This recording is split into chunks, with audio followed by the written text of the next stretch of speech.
Hello students, welcome to RSD online classes. आज मैं आप लोगों के लिए लेकर आया हूँ क्लास 11th का इंग्लिश का असाइनमेंट नंबर 3 जो कि सितंबर मंथ का है और इसको हम आगे डिस्कस करने वाले हैं। और आप लोगों से रिक्वेस्ट है कि अगर आप हमारे चैनल में नए हैं तो हमारे चैनल को सब्सक्राइब करिए, वीडियोस को लाइक करिए और शेयर करिए। तो आइए शुरू करते हैं क्लास 11th का इंग्लिश का फर्स्ट असाइनमेंट। देख सकते हैं आप लोग, third fourth nightly question paper 2021-22 सितंबर English core class 11 maximum marks 30 है, टाइम अलाउड है 2 आवर्स। ठीक है, इंस्ट्रक्शंस आप लोग देख सकते हैं। All the questions are compulsory, separate instructions are given with each section and question wherever necessary. Read these instructions very carefully and follow them. Do not exceed the prescribed word limit while answering the questions. ठीक है, तो देख लेते हैं। सबसे पहले आपका reading capability का क्वेश्चन है। पहला पैसेज है आपका, क्या दिया हुआ है पैसेज में। जो येलो कलर से हाईलाइटेड वर्ड है वो टफ वर्ड है, डिफ़िकल्ट वर्ड है, उनकी मीनिंग मैं बताता चलूँगा, उसको आप लोग नोट डाउन कर सकते हैं। और पहले इस पैसेज का पूरा मतलब समझ लेते हैं, फिर इसके क्वेश्चंस के आंसर देखेंगे। ठीक है, तो स्टार्ट करते हैं। Colour therapy is a complementary therapy for which there is a evidence dating back thousands of years to the ancient cultures of Egypt, China and India. ठीक है, क्या बोला गया, कलर थेरेपी है। ठीक है, रंग चिकित्सा पद्धति जिसको हम बोलते हैं कलर थेरेपी है। कॉम्प्लीमेंट्री थेरेपी, कॉम्प्लीमेंट्री थेरेपी यानी कि जैसे मेन थेरेपी होती है, एलोपैथी होती है, आयुर्वेदिक थेरेपी होती है, उससे हट के कॉम्प्लीमेंट्री थेरेपी है, सहायक थेरेपी है। ठीक है, for which there is evidence dating back thousands of years to the ancient culture of Egypt, China and India.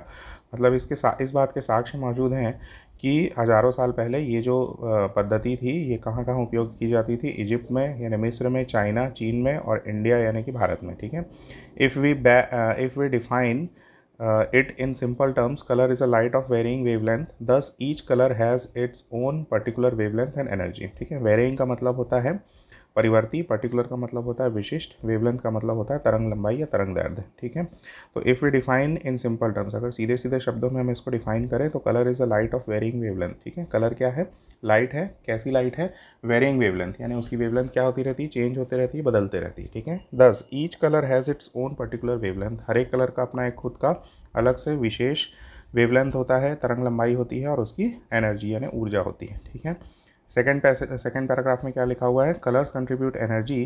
Colours क्या करते हैं, एनर्जी प्रोवाइड करते हैं, एनर्जी कंट्रीब्यूट करते हैं, ऊर्जा का योगदान देते हैं। This energy may be motivational and encouraging. Each of 7 colours of spectrum is associated with energy. ठीक है, ये जो एनर्जी वो क्या हो सकती है, मोटिवेशनल यानी प्रेरणादायी हो सकती है, इनकरेजिंग हो सकती है यानी उत्साह बढ़ाने वाली हो सकती है। ईच ऑफ द 7 कलर यानी प्रत्येक कलर जो होता है स्पेक्ट्रम, स्पेक्ट्रम यानी वर्णक्रम, पूरे जो 7 रंग का क्रम बनता है विबग्योर का, उसमें से जो कलर्स होते हैं वो हर एक कलर की अपनी अपनी एक एनर्जी उसके साथ एसोसिएटेड होती है, जुड़ी होती है। The energy relating to each of the 7 spectrum colours of red, orange, yellow, green, blue, indigo and violet resonates with the energy of each of the 7 main chakras और energy centres of the body. ठीक है, 7 रंग जो अलग अलग होते हैं, सातों रंग की जो ऊर्जाएं होती हैं वो हमारे शरीर में विभिन्न जो चक्र होते हैं, ऊर्जा चक्र होते हैं, जिसको योग के उसमें आप पढ़ सकते हैं।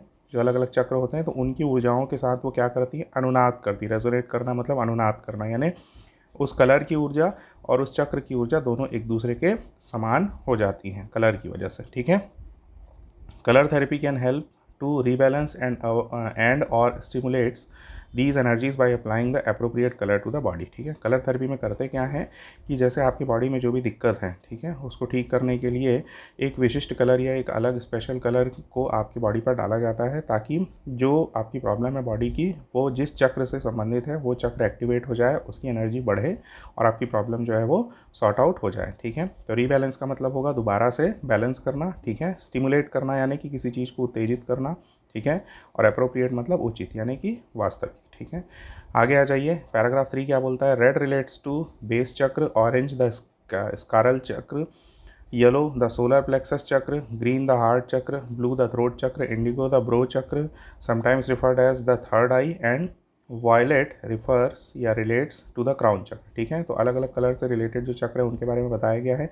बेस चक्र किससे रिलेटेड है, रेड से, स्कैरल चक्र, ऑरेंज से, येलो से, सोलर प्लेक्सस, और ये सारे चक्र हैं, ये आप लोग देख सकते हैं। ठीक है, फोर्थ पैराग्राफ में आ जाइए। Colour is absorb by the eyes, skin, skull और मैग्नेटिक एनर्जी फील्ड। ठीक है, कलर किससे एब्जॉर्ब की जाती है, आइज से, आंखों से, स्किन से, आपकी त्वचा से, स्कल, स्कल यानी कि आपका जो सिर का मस्तिष्क का जो हिस्सा होता है, हेड होता है, वो स्कल कहलाता है, खोपड़ी जिसको हम बोलते हैं, है ना, उससे वो एब्जॉर्ब किया जाता है कलर।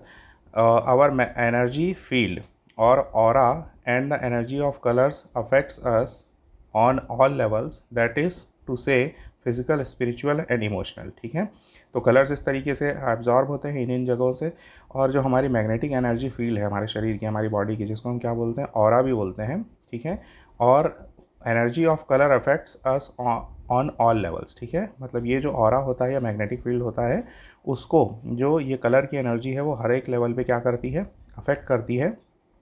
कैसे अफेक्ट करती है, फिजिकली अफेक्ट करती है, स्पिरिचुअली अफेक्ट करती है और इमोशनली। ठीक है, फिजिकल यानी शारीरिक रूप से, स्पिरिचुअल यानी आत्मिक रूप से, और इमोशनल यानी कि जो भावुक रूप से। ठीक है, every cell in the body needs light energy, this colour energy has a wide spread effects on the whole body. ठीक है, हर एक जो सेल होता है हमारी बॉडी में, कोशिका होती है, उसको लाइट एनर्जी यानी प्रकाश ऊर्जा की आवश्यकता होती है। इस प्रकार से पूरे के पूरे शरीर पर जो है कलर एनर्जी के वाइड स्प्रेड यानी बहुत ही व्यापक रूप से प्रभाव होते हैं। There are many different ways of giving colour including solarized water, light boxes और lamps with colour filters, colour silks and hands on healing using colour. ठीक है, बहुत सारे तरीके हैं क्या करने के, कलर प्रोवाइड करने के, कलर देने के, शरीर को रंग देने के। उसमें क्या क्या आता है, सोलराइज्ड वाटर यानी सौर पानी हम जिसको बोल सकते हैं, सौर जल जिसको हम बोल सकते हैं, लाइट बॉक्स होते हैं, लैम्प होते हैं जिसमें अलग अलग रंग के कलर फिल्टर्स लगे रहते हैं, कलर सिल्क्स होते हैं। ठीक है, और हैंड, हाथों से भी अलग अलग रंग के कलर, मतलब अलग अलग पॉइंट पे अलग अलग कलर लगा करके हीलिंग मेथड से किया जाता है इसका ट्रीटमेंट। ठीक है, colour therapy can be shown to help on physical level which is perhaps easier to quantify. ठीक है, क्या बोला गया है, however there are deeper issues around the colours on the psychological and spiritual levels. ठीक है, colour therapy can be shown to help on a physical level. Colour therapy से क्या किया जा सकता है, फिजिकल लेवल पर भी जो है ट्रीटमेंट किया जा सकता है, which is perhaps easier to quantify. ठीक है, यहाँ पर क्वान्टिफाई वर्ड का जो मतलब होगा, क्वान्टिफाई वर्ड का मतलब आप देख सकते हो अलग तरीके से। ठीक है, क्वान्टिफाई वर्ड का मतलब होता है थोड़ा अलग तरीके से इसको करना। ठीक है, इस पे सेपरेटली करना। ठीक है, तो which is perhaps easier to quantify. ठीक है, मतलब इसको हम आसानी से सेपरेट कर सकते हैं, फिजिकल लेवल का जो ट्रीटमेंट होता है वो। However there are deeper issues around the colours on the psychological and spiritual levels. ठीक है, यहाँ पर क्या बोल सकते हैं हम कि डीपर इश्यूज़ मतलब जो हमारे साइकोलॉजिकल लेवल है यानी कि मनोवैज्ञानिक जो स्तर है, और स्पिरिचुअल लेवल है, आत्मिक लेवल जो है या आत्मिक स्तर जो है, वहाँ पर इन कलर्स का अलग प्रभाव पड़ता है। फिजिकल लेवल पे अलग प्रभाव पड़ता है, उसको हम क्वांटिफाई कर सकते हैं, अलग कर सकते हैं, और स्पिरिचुअल लेवल, साइकोलॉजिकल लेवल पर अलग प्रभाव पड़ता है।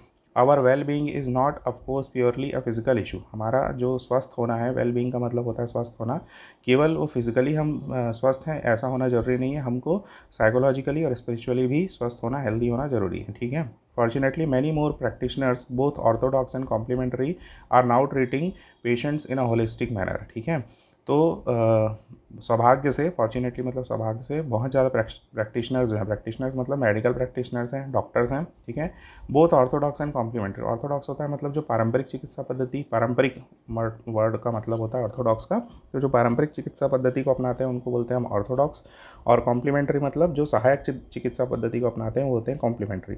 Are now treating patients in a holistic manner. Patients को ट्रीट कर रहे हैं किस तरीके से, होलिस्टिक का मतलब होता है समग्र रूप से, मतलब आप जो ऑर्थोडॉक्स जो ट्रीटमेंट सिस्टम है यानी पारंपरिक चिकित्सा पद्धति, उसके साथ साथ ये जो सहायक चिकित्सा पद्धति है उसका उपयोग करके भी आप ट्रीटमेंट कर रहे हो, तो उसी को हम बोलते हैं होलिस्टिक मैनर यानी कि समग्र चिकित्सा पद्धति। ठीक है, छठवां जो पैसेज है वो क्या लिखा हुआ है, paragraph, colour therapy is totally holistic and non invasive therapy and really color should be a part of our everyday life, not just something we experience for an hour or two with a therapist। ठीक है, colour therapy क्या है, totally holistic है यानी समग्र रूप में चिकित्सा की एक पद्धति है, एंड नॉन इन्वेसिव यानी कि मतलब ये बहुत आक्रामक या बहुत तेज़ी से शरीर पर जो बुरे प्रभाव पड़ते हैं वैसी पद्धति ये नहीं है। ठीक है, really colour should be a part of our everyday life, यानी कलर को क्या होना चाहिए, हमारे दैनिक जीवन का क्या होना चाहिए, पार्ट होना चाहिए, हिस्सा होना चाहिए, not just something we experience for an hour और टू विद अ थेरेपिस्ट। मतलब ऐसा नहीं होना चाहिए कलर थेरेपी हम केवल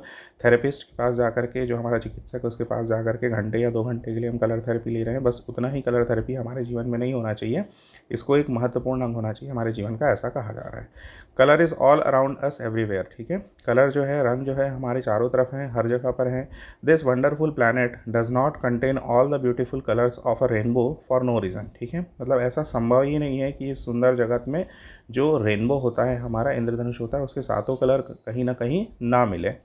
nothing on this earth is here just by chance, everything is in nature is here for a purpose. ठीक है, मतलब यहाँ पर जो भी चीज़ें उपस्थित है प्रकृति में वो केवल ऐसे ही उपस्थित नहीं है, वहाँ पर उसका होने का कुछ ना कुछ एक उद्देश्य है। ठीक है, colour is no exception, colour उसमें से अछूता नहीं है। मतलब ये जो बताया जा रहा है कि सारी चीज़ें प्रकृति में जो उपस्थित हैं उनका कुछ ना कुछ उद्देश्य है, उसमें से एक कलर भी है जिसका भी अपना एक खुद का अलग उद्देश्य है। ठीक है, all we need to do is to heighten our awareness of energy of colour, absorb it and see how it can transform our lifes. ठीक है, हमको क्या करने की ज़रूरत है, हाइटन आवर अवेयरनेस, यानी हमको अपनी जागरूकता का स्तर बढ़ाने की ज़रूरत है, और कैसे कलर्स की एनर्जी यानी रंगों की ऊर्जा को एब्जॉर्ब करके हम अपनी लाइफ को क्या कर सकते हैं, ट्रांसफॉर्म कर सकते हैं, चेंज कर सकते हैं, बदल सकते हैं। ठीक है, बहुत कुछ इसमें सुधार कर सकते हैं। ठीक है, अब आगे देखिए क्या लिखा हुआ है, on the basis of your understanding of above passage make notes on it using headings and sub headings, use a recognizable abbreviations wherever necessary, minimum 4, and a format you consider suitable, also supply appropriate title to it. ठीक है, करना क्या है, ये जो आपने ऊपर passage पढ़ा है, मतलब समझा है पैसेज का, देखिए यहाँ पर क्या बोलता है हमेशा, on the basis of your understanding, यानी आपने पैसेज को पढ़ करके जो समझा है, केवल रीडिंग नहीं बोला है। कई लोग क्या करते हैं कि इसमें जो आंसर्स दे देते हैं वो केवल रीड करके आंसर्स दे देते हैं, एज इट इज़ जो पैसेज में लिखा है उन्हीं वर्ड्स को लेकर के आंसर लिख देते हैं, जो कि गलत है। आपको पैसेज को पहले अंडरस्टैंड करना है, समझना है, फिर अपने वर्ड्स में उसके आंसर देने हैं। तो मैं जो आप लोगों को इसमें बता रहा हूँ या समझा रहा हूँ इस वीडियो में, ये मैं ऐसा ही करता हूँ कि आप लोगों को पैसेज समझा करके फिर उसके आंसर देता हूँ। ठीक है, तो आप लोगों को इस चीज़ का ध्यान रखना है। तो आपको पैसेज को अच्छी तरीके से समझना है, फिर क्या बोला है, मेक नोट्स ऑन इट। ठीक है, using headings and sub headings. ठीक है, नोट्स बनाना एक इंग्लिश ग्रामर का एक पार्ट है। नोट्स कैसे बनाए जाते हैं, जब भी आप कोई कॉन्फ्रेंस में होते हैं, किसी मीटिंग में होते हैं, या फिर कोई पैराग्राफ आपने पढ़ा है या किसी चीज़ के बारे में आपने पढ़ा है, कोई घटना आपने पढ़ी है, तो उसको लेकर के आपको क्या बनाना है, उसके शॉर्ट नोट्स बनाने हैं। शॉर्ट नोट्स यानी कि उसमें क्या क्या इंपॉर्टेंट पॉइंट्स थे उनको हाईलाइट करना है। फिर वो जो पॉइंट्स थे उनके सब टॉपिक्स क्या थे, यानी कि जो उनके सबऑर्डिनेट जो टॉपिक्स थे या पॉइंट्स थे वो क्या क्या थे, और इस तरीके से आपको एक समरी बनानी है जिसमें पूरा का पूरा पैसेज उन टॉपिक्स में उन सब टॉपिक्स में क्लियर होना चाहिए। ठीक है, तो ये होता है नोट्स बनाना। फिर क्या बोला है, यूज़ रिकॉग्नाइजेबल एब्रीविएशंस। एब्रीविएशंस का मतलब होता है संक्षिप्त रूप। ठीक है, आप लोगों को जो बड़े बड़े वर्ड्स हैं, जैसे आजकल हम इंटरनेट यूज़ करते हैं और सोशल मीडिया यूज़ करते हैं, आप लोग व्हाट्सएप यूज़ करते हैं, सोशल मीडिया में फेसबुक वगैरह यूज़ करते हैं, तो उसमें जब आप टाइप करते हैं, मैसेज लिखते हैं, तो लंबे जो पूरा स्पेलिंग है किसी वर्ड का वो पूरा नहीं लिखते हैं, हम उसको शॉर्ट में लिखते हैं। जैसे फॉर एग्जांपल मैसेज ही आपको लिखना है तो MASSAGE इतना ना लिख करके आप क्या लिख देते हैं, MSG, तो वो क्या हो गया, उसका शॉर्ट फॉर्म हो गया, एब्रीविएशन हो गया। तो ऐसे ही आपको इसमें से कुछ वर्ड्स निकालने हैं, कम से कम क्या बोला गया, मिनिमम 4, तो ऐसे वर्ड्स निकालिए 4 और उनका एब्रीविएशन बनाइए, शॉर्ट फॉर्म बनाइए, ये बोला गया है। And format you consider suitable, जैसा फॉर्मेट आपको सुटेबल लगता है उसके हिसाब से आप नोट्स और ये बनाइए। ठीक है, also supply an appropriate title to it. ठीक है, आपको क्या देना है, एक टाइटल देना है इस पूरे पैसेज का। तो सबसे पहले मैंने टाइटल दे दिया है। टाइटल क्या दिया हुआ है, ए नंबर से आप देख सकते हैं, टाइटल है the energy of colours lighting the life. ठीक है, यानी रंगों की ऊर्जा जो हमारे जीवन को रंग प्रदान कर रही, जीवन को प्रकाश प्रदान कर रही है। ठीक है, अब नोट्स कैसे बनाया गया, देखिए नोट्स बनाने में सबसे पहले हेडिंग क्या ली गई है, कलर थेरेपी। ठीक है, अब कलर थेरेपी से रिलेटेड जो सब हेडिंग्स हैं वो क्या क्या हैं, पहले तो ये कॉम्प्लीमेंट्री थेरेपी होती है, ये इसके एविडेंस है कि ये एंशियंट कल्चर्स जो थी इजिप्ट, चाइना और इंडिया में, उसमें यूज़ किया गया है। Colour is a varying wavelength, colour होता क्या है, वेरिंग वेवलेंथ होती है। ठीक है, अब दूसरे पैरा में आपको किसके बारे में बताया गया, पैरा वाइज मैंने बनाया है यहाँ पर, पैराग्राफ वाइज। तो energy of a colour, energy of colour में क्या दिया हुआ है, सेकंड सब हेडिंग में देखिए, energy of a colour is motivating and encouraging. ठीक है, कलर की जो एनर्जी होती है वो मोटिवेटिंग होती है, एनकरेजिंग होती है। Colour spectrum consist 7 colours. ठीक है, कलर स्पेक्ट्रम में कितने कलर्स होते हैं, 7 कलर्स होते हैं। Energy of colour stimulates and rebalances the body. ठीक है, एनर्जी जो होती है कलर की वो स्टिमुलेट करती है बॉडी को, रिबैलेंस करती है बॉडी को। ठीक है, फिर नंबर 3 में देखिए, different chakras of our body relating to different colours. ठीक है, अलग अलग जो चक्र होते हैं हमारे शरीर के वो क्या करते हैं, अलग अलग जो कलर्स होते हैं उससे वो रिलेट करते हैं। हाँ, नेक्स्ट पॉइंट है 4th point, effects and ways of colour therapy. Colour therapy के क्या क्या इफेक्ट्स हैं और क्या क्या तरीके हैं, ठीक है। तो 4.1 आप देख सकते हैं, colour affects us physically, emotionally and spiritually, ठीक है। कलर्स हमको फिजिकली, इमोशनली, स्पिरिचुअली क्या करता है, अफेक्ट करता है। Water, light boxes, lamps with colour filters, colour silks are some of the ways of giving colour to our body, ठीक है। यानी ये सब जो चीज़ें हैं, वाटर, लाइट बॉक्सेस, लैम्प्स, ये सब चीज़ें जो है ये हमारी बॉडी को कलर देने का काम कर सकती हैं, ठीक है। 5th पैरा में क्या था, कलर थेरेपीज इन होलिस्टिक मैनर, ठीक है। कलर थेरेपी को हम समग्र चिकित्सा के रूप में यूज़ कर सकते हैं। 5.1 क्या बोलता है, colour affects us in spiritual and psychological manner, so it has become an important part of holistic treatment, ठीक है।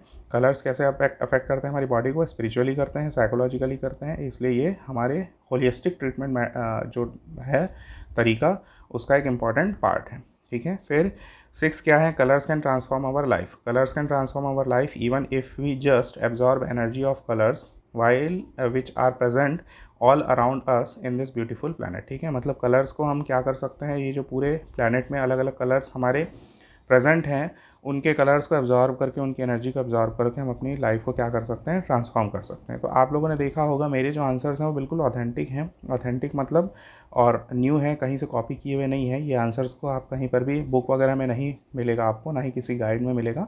तो ये आंसर्स टोटली आप लोगों का जो पैसेज दिया हुआ है उसको समझते हुए, उसको अंडरस्टैंड करते हुए उसी के बेसिस पर बनाए गए हैं, ठीक है। तो ये आप लोगों के लिए जो वीडियो है ये बिल्कुल यूनिक वीडियो है। इसके आंसर्स को आप लिख सकते हैं, अपने असाइनमेंट्स में दे सकते हैं और ये मैक्सिमम मार्क्स पाने का आपका एक अच्छा तरीका हो सकता है, ठीक है। अब आप आ जाइए सी पार्ट पे, जो कि है एब्रीविएशंस। एब्रीविएशंस मैंने बताया था कि जो वर्ड्स होते हैं, डिफ़िकल्ट वर्ड्स होते हैं, उनको आपको शॉर्ट में लिखना है। तो देख सकते हैं पहले मैंने शॉर्ट में वर्ड्स लिखा हुआ है, फिर उसके बाद आगे जो एक्चुअल वर्ड है उसको मैंने लिखा हुआ है, ठीक है। तो देख लीजिए क्या है एक्चुअल वर्ड, कॉम्प्लीमेंटरी, COMPLEMENTARY, ठीक है। उसको आप शॉर्ट में कैसे लिख सकते हैं, CMPLEMNTRY। आप अपने तरीके से भी लिख सकते हैं, ज़रूरी नहीं कि जैसे मैंने शॉर्ट किया है, ठीक है, वैसे आप उसको शॉर्ट करके लिख सकते हैं। दूसरा वर्ड है पर्टिकुलर, PRTICULAR, ये एक्चुअल स्पेलिंग है। इसको आप शॉर्ट में कैसे लिख सकते हैं, PRTICLAR, ठीक है। जैसे फॉर एग्ज़ाम्पल आप एब्रीविएशन में क्या लिखते हैं, जैसे आपके पास एक वर्ड है MASSAGE, ठीक है। इसको आप शॉर्ट में कैसे लिखते हैं, जब आप सोशल मीडिया में मैसेज करते हैं या फिर आप व्हाट्सएप वगैरह में आप लैंग्वेज यूज़ करते हैं तो आप लिखते हैं इसको MSG। तो यही क्या हो गया, इस पूरे बड़े वर्ड का एक एब्रीविएशन हो गया, ठीक है। तो वैसे ही एब्रीविएशन यहाँ पर आपको देना है। मोटिवेशनल की स्पेलिंग है MOTIVATIONAL, इसको आप लिख सकते हैं MOTIVSNL, ठीक है। लेकिन एक्चुअल में इंग्लिश या आप पेपर सॉल्व करते समय या कहीं पर भी आपको आंसर्स देने हैं तो आप इन एब्रीविएशंस का यूज़ नहीं करेंगे। आपको एक्चुअल वर्ड्स हैं उसकी पूरी मीनिंग और पूरी स्पेलिंग के साथ ही आपको यूज़ करना है, ठीक है। इस चीज़ का ध्यान रखेंगे। वैसे ही आप एसोसिएटेड को क्या लिख सकते हैं, ASSOCITED, ये एक्चुअल स्पेलिंग है, इसको आप लिख सकते हैं ASSTED। पढ़ने में ये एसोसिएटेड ही लग रहा है बट ये एब्रीविएशन फॉर्म में, शॉर्ट फॉर्म में, ठीक है। नेक्स्ट क्वेश्चन में हम आ जाते हैं। क्वेश्चन में क्या लिखा हुआ है, right a summary of the passage in about 80 words, ठीक है। आपको क्या करना है, उस पैसेज की समरी लिखना है 80 वर्ड्स में। 3 मार्क्स का क्वेश्चन है ये। तो मैंने इस पैसेज को अंडरस्टैंड करते हुए इसकी समरी दी है। आप अगर इसमें चाहें तो कुछ और इंक्लूड करना चाहें वो आप इंक्लूड कर सकते हैं। देख सकते हैं क्या लिखा हुआ है, colour therapy is ancient therapy which was being widely used in ancient Egypt, India and China, ठीक है। कलर थेरेपी क्या थी, एक प्राचीन पद्धति थी, एंशियंट थेरेपी थी। कहाँ पर वाइडली यानी व्यापक रूप से इसका इस्तेमाल होता था, इजिप्ट में, इंडिया में और चाइना में। Energies of 7 colours resonate with different chakras of our body and this rebalances our body, ठीक है। एनर्जीज जो होती हैं अलग अलग कलर्स की, वो हमारे बॉडी के अलग अलग चक्र जो होते हैं उनके साथ वो रेजोनेट करती है और हमारी बॉडी को रिबैलेंस करती है, ठीक है। Colours affect our body spiritually, emotionally and physically, ठीक है। कलर्स हमारे शरीर को स्पिरिचुअली, इमोशनली और फिजिकली अफेक्ट करते हैं। Solarized water, light boxes, lamps, ये सब मेथड्स हैं, है ना, कलर देने की अपने बॉडी को, ठीक है। Colour therapy is totally holistic and non invasive therapy, ठीक है। कलर थेरेपी क्या है, टोटली होलिस्टिक थेरेपी है और नॉन इन्वेसिव थेरेपी है, ठीक है।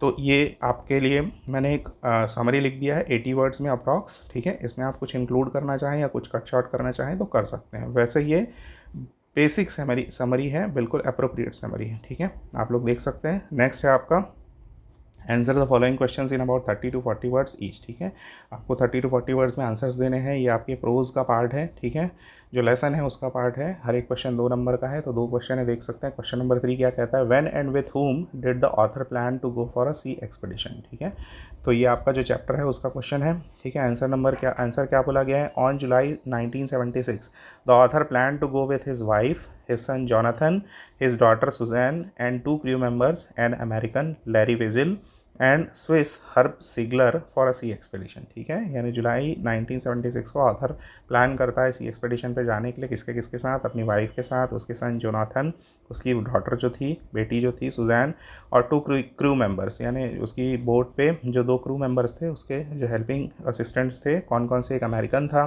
जिसका नाम था लैरी वेजल, और एक स्विस था, स्विट्ज़रलैंड का निवासी था, हर्ब सिगलर। ठीक है, नेक्स्ट क्वेश्चन है, describe the boat with which the expedition was taken. ठीक है, आपको उस बोट को डिस्क्राइब करना है जिसमें एक्सपेडिशन किया गया था, स्टार्ट किया गया था। ठीक है, तो the boat which was taken on expedition had name wave walker. ठीक है, जो बोट ले जाई गई थी एक्सपेडिशन के लिए उसका नाम क्या था, वेव वॉकर था। It was 23 meters long, 23 meter लंबी थी। वेटेड 30 टन, यानी वो 30 टन की बनी हुई थी। मेड अप ऑफ वुड, लकड़ी से बनी हुई थी। हैड बीन बिल्ड प्रोफेशनली, उसको प्रोफेशनल तरीके से बनाया गया था, यानी अच्छी कारीगरी उसमें की गई थी। ठीक है, नेक्स्ट हम ग्रामर पोर्शन में आ जाते हैं। Choose the correct option and right. ठीक है, क्या बोला गया, question number 5।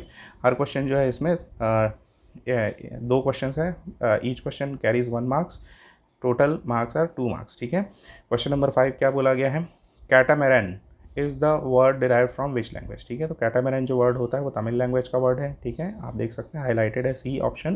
Question number 6, what is the central theme of we are not afraid to die. ये आपका प्रोज का जो चैप्टर जिसके क्वेश्चन आपने 2 ऊपर किए हैं, we are not afraid to die, उसी का सेंट्रल थीम क्या है। ठीक है, तो सेंट्रल थीम है इसकी एडवेंचर। ठीक है, बहुत सारे लोग इसका आंसर लाइफ एंड डेथ भी देते हैं, लेकिन ये लाइफ एंड डेथ एक्चुअल में नहीं है, एडवेंचर इसलिए है क्योंकि इस पूरे एक्सपेडिशन के दौरान ऑथर और उसके जो फ्रेंड्स हैं या उसके फैमिली मेम्बर्स हैं वो एक एडवेंचर को फील करते हैं। ठीक है, आपको जो आगे पैरा जो लिखना है ना, क्वेश्चन नंबर 7 भी आप जो करेंगे तो उसमें से भी आपको समझ में आएगा कि क्यों इससे ये रिलेटेड है। ठीक है, लाइफ एंड डेथ के लिए इसलिए नहीं हो सकता क्योंकि एट द एंड आप डेथ को नहीं पाते हो, मतलब वो जो भी क्रू मेंबर होते हैं उसमें से किसी की भी डेथ नहीं होती है। ठीक है, वो एक एडवेंचर को फील करते हुए आगे बढ़ते हैं और अपनी पूरी जो जर्नी है या एक्सपेडिशन है उसको ख़त्म करते हैं। तो इसलिए मेरे हिसाब से जो अप्रोप्रिएट इसका सेंट्रल थीम होगा वो एडवेंचर होगा। ठीक है, क्वेश्चन नंबर 7 पे आप देख सकते हैं, why do you think people undertake such adventurous expedition in spite of risks involve. ठीक है, यानी क्वेश्चन नंबर 7 क्या पूछा गया है कि लोग जो हैं वो इतने एडवेंचरस एक्सपेडिशन क्यों करते हैं जबकि उनको पता होता है कि इसमें इतना रिस्क है, इतना खतरा है। ठीक है, तो आंसर नंबर 7 क्या हो सकता है, people undertake such adventurous expeditions in spite of risks involve because it gives them a lot of courage to face difficult situations in life. ठीक है, ये आंसर भी जो है ये कहीं से कॉपी नहीं किया गया, एग्जैक्टली एकदम ऑथेंटिक आंसर है। ठीक है, इसको आप लिख सकते हैं। तो people undertake such adventurous expeditions. ठीक है, लोग जो हैं ऐसे एडवेंचरस एक्सपेडिशंस करते हैं जानते हुए कि इसमें रिस्क इन्वॉल्व है। क्यों, because it gives them a lot of courage to face difficult situation. ठीक है, मतलब ये उनको साहस देता है जो अलग अलग डिफ़िकल्ट सिचुएशन है, कठिन परिस्थितियां हैं लाइफ में, उनको फेस करने का, उनका सामना करने का।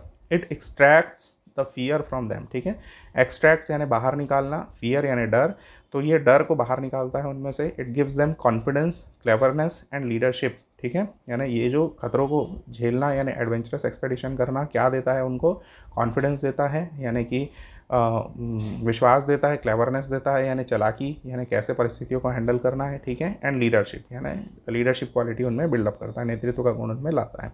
दे learn to do new things, discover new things. ठीक है, लोग ऐसा करके एडवेंचरस एक्सपेडिशन से नई चीज़ें करना सीखते हैं, डिस्कवर यानी खोजते हैं नई चीज़ों को। They can share the experience which they earn from such expeditions with others to motivate them. ठीक है, वो अपने एक्सपीरियंस को, मतलब इस एडवेंचरस एक्सपेडिशन से जो उनका एक्सपीरियंस होता है उसको क्या कर सकते हैं, दूसरों के साथ शेयर कर सकते हैं ताकि उनको मोटिवेट कर सकें, उनको इनकरेज कर सकें और उनको प्रेरित कर सकें कि वो भी नई चीज़ें करें और नई चीज़ें खोजें। ठीक है, in this way their life becomes example for others. इस तरीके से उनकी जो लाइफ है जो एडवेंचरस एक्सपेडिशन करते हैं वो दूसरों के लिए एक एग्जाम्पल बन जाती है। ठीक है, नेक्स्ट क्वेश्चन है क्वेश्चन नंबर 8। देख सकते हैं क्वेश्चन नंबर 8 में बोला क्या गया है, education has always been a noble profession. Our ancestors received their learning at Gurukul and ashrams. Even in near past, पाठशाला schools were associated with places of worship. ठीक है, एजुकेशन क्या रहा है, एक नोबल प्रोफेशन रहा है। हमारे जो एंसेस्टर्स थे यानी हमारे जो पूर्वज थे, उन्होंने अपनी जो लर्निंग है वो कहाँ पर की थी, यानी उन्होंने जो पढ़ाई की थी वो गुरुकुल और आश्रमों में की थी। आजकल भी हमारे कुछ समय पहले ही पाठशाला का कॉन्सेप्ट चलता था, स्कूल्स का कॉन्सेप्ट चलता था, which were associated with place of worship, यानी जो मंदिर वगैरह होते थे वहाँ पर, या फिर मदरसे जैसे बोलते हैं, जो पूजा के स्थान है, प्रार्थना के स्थान है, वहाँ पर ही पढ़ाई करवाई जाती थी। ऐसे हमारे पास कॉन्सेप्ट थे कुछ समय पहले तक के। आज भी हैं कुछ जगहों पर वैसे concept. Today education is fast becoming commercialise. ठीक है, आज की डेट में जो एजुकेशन है वो तेज़ी से क्या हो रहा है, कॉमर्शियलाइज हो रहा है, यानी उसका व्यवसायीकरण हो रहा है। Parents have to spend a lot of money on coaching classes, tuition fees etcetera, यानी पेरेंट्स जो हैं, बच्चों के माँ बाप जो हैं, उनको कोचिंग क्लासेस में, ट्यूशन फीस में बहुत ज़्यादा पैसे देने पड़ रहे हैं। ठीक है, ये आपको एक बेसिक थीम दे दिया, एक बेसिक आइडिया दे दिया। ठीक है, अब करना क्या है इसको लेकर के, write an article in 150 to 200 words on the state of education today. You are Aman और अनामिका, वर्ड लिमिट 150 वर्ड्स। ठीक है, तो आपको क्या करना है, 1500 से 200 वर्ड्स में आपको एक आर्टिकल लिखना है। फिर भी नीचे दिया गया वर्ड लिमिट आपके 150 वर्ड्स होने चाहिए। 150 वर्ड्स में आपको समराइज़ करना है पूरा। ठीक है, हेडिंग क्या होगा आपका, the state of education today, यानी वर्तमान शिक्षा व्यवस्था। ठीक है, आपका नाम क्या है, अमन या अनामिका। ठीक है, तो मैंने यहाँ पर किसी का नाम नहीं दिया है। आप इसमें से अमन है तो आप अमन लिख सकते हैं नीचे में, और अगर आप अनामिका है तो आप अनामिका लिख सकते हैं नीचे में। मैंने केवल बेसिक थीम को इलेबरेट करके बढ़ाते हुए ये जो है एक छोटा सा आर्टिकल 150 वर्ड्स में 200 वर्ड्स में दिया है। अगेन ये टोटल ऑथेंटिक है, ऑथेंटिक यानी कि कहीं से भी कॉपी किया हुआ नहीं है। ठीक है, तो देख सकते हैं आप, पहला जो उसका हेडिंग है द स्टेट ऑफ एजुकेशन। ठीक है, क्या है, the meaning of education is overall development of a child. ठीक है, किसी बच्चे के ओवरऑल डेवलपमेंट, संपूर्ण विकास का मतलब होता है एजुकेशन या शिक्षा। ठीक है, it embellishes the child with responsibility, sensitivity and decency. ठीक है, मतलब ये जो शिक्षा होती है वो क्या करती है, बच्चों को परिपूर्ण बनाती है किस चीज़ों की जिम्मेदारी लेने के लिए, सेंसिटिविटी यानी संवेदना के लिए, और डिसेंसी यानी जो एक सरलता होती है स्वभाव में, उसके लायक वो बनाती है। ठीक है, providing education has always been a noble profession, यानी एजुकेशन देना, शिक्षा देना हमेशा क्या रहा है, पवित्र या फिर अच्छा जॉब रहा है, नोबल प्रोफेशन रहा है। Our ancestors receive their learning at gurukul. हाँ, ये ध्यान रखेंगे जब भी आपको आर्टिकल लिखना है तो जो बेसिक थीम दी हुई है, उसमें जो लाइंस दी हुई हैं, जो वर्ड्स दिए हुए हैं, उनको आपको आर्टिकल में इंक्लूड करना ज़रूरी है। ये बहुत इंपॉर्टेंट चीज़ जो मैं बोल रहा हूँ, ध्यान देंगे। जो आपको थीम दी जाती है आर्टिकल लिखने के लिए, जो बेसिक आइडिया दिया जाता है, उन लाइंस को आपको एटलीस्ट उसमें कुछ भी कट शॉर्ट ना करें। अगर कट शॉर्ट करना भी पड़ता है तो बहुत कम कट शॉर्ट करें, और उसको आपको अपने पैसेज में इंक्लूड करना ज़रूरी है। ये बहुत इंपॉर्टेंट पॉइंट है, इसको ध्यान रखेंगे। Our ancestors receive their learning at gurukul and ashrams. ठीक है, यानी हमारे एंसेस्टर्स जो थे उन्होंने लर्निंग कहाँ कहाँ पर की थी, गुरुकुल और आश्रम्स में। इवन इन द नियर पास पाठशाला schools were associated with places of worship.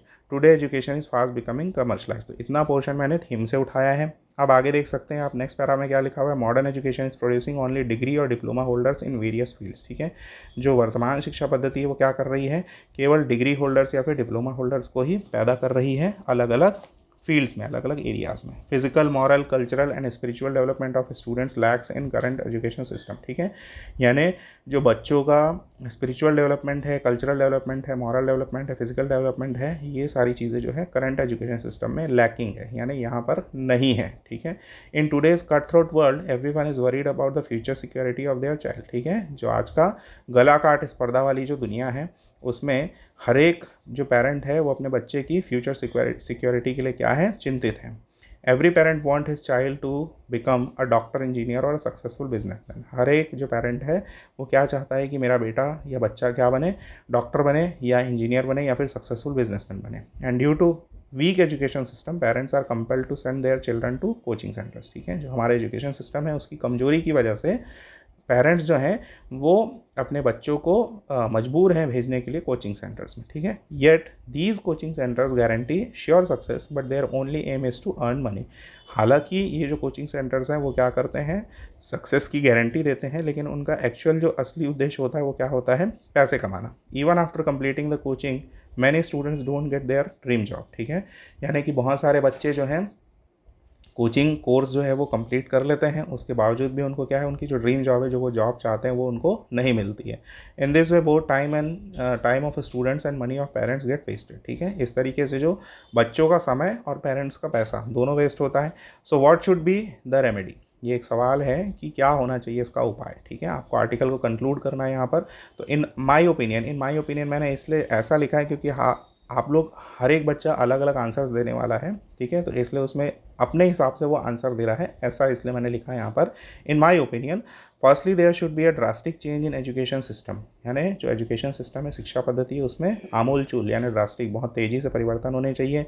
The education system must become accountable for overall development of a child, education system को बनाया जाना चाहिए जिम्मेदार, किस चीज़ के लिए, ओवरऑल डेवलपमेंट यानी बच्चों की समग्र विकास के लिए जिम्मेदार बनाया जाना चाहिए। The education must be job oriented as well as skill developing. ठीक है, जो एजुकेशन होनी चाहिए कैसी होनी चाहिए, जॉब ओरिएंटेड यानी रोजगार उन्मुखी, यानी जिससे आपको जॉब मिल सके, एंड स्किल डेवलपिंग यानी आपकी जो स्किल है उसको वो डेवलप कर सके। ठीक है, if the education provided by our educational institutions is in such a manner that students get everything there, then there will be no need of coaching centres. ठीक है, हमारी एजुकेशन जो है, हमको जो मिल रही है एजुकेशनल इंस्टीट्यूट में, इस तरीके से हमको दी जाए कि स्टूडेंट्स को यानी बच्चों को हर एक चीज़ जो है वो आपके इंस्टीट्यूट में ही मिल जाए, तो फिर कोचिंग सेंटर की क्या ज़रूरत रहेगी।